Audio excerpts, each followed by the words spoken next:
Cradle of Lightning, a story of Botswana, written by Francine Walls, narrated by Tavia Gilbert. Chapter 1. Botswana, Southern Africa, Sunday, January 9th, 1972. At the sound of a distant rumble of trucks, Alicia Talbot opened the door of her thatched roof hut and stepped outside. The heat was a slap in her face. A few weaver birds flitted past the purple bougainvillea in her courtyard.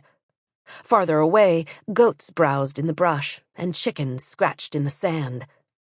Beyond the thorn trees on the southwest horizon, a cloud of dust rose from the dirt track that served as the road to Kukama School.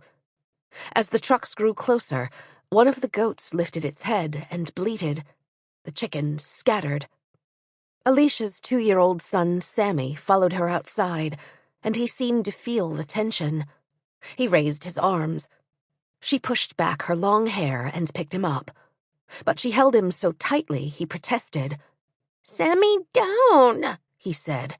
"No, stay still." The trucks were close enough that she could read the word police on their sides. The police could be as menacing as the Rhodesian guerrillas on the border. She knew why the police were here. Yesterday, 2 machine guns were found under bushes in the school compound. Something to do with the guerrillas, no doubt.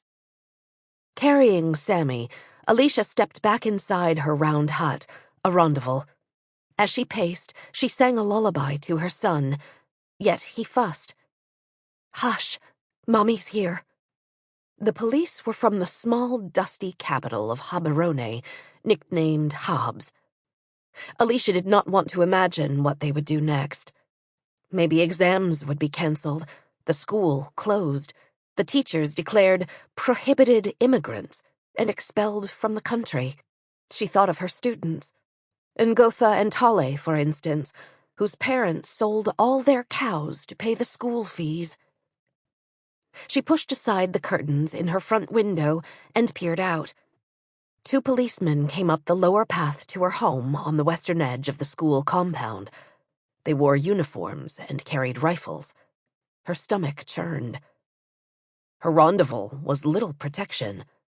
If she yelled for help, would her neighbors William and Bronwyn hear her from their home 100 yards away? Would her friends Faye and Paul rush over? The policeman pounded on her door. Alicia opened it a crack. One policeman was taller than the other. On his ebony face, a thin white... Sample complete. Ready to continue?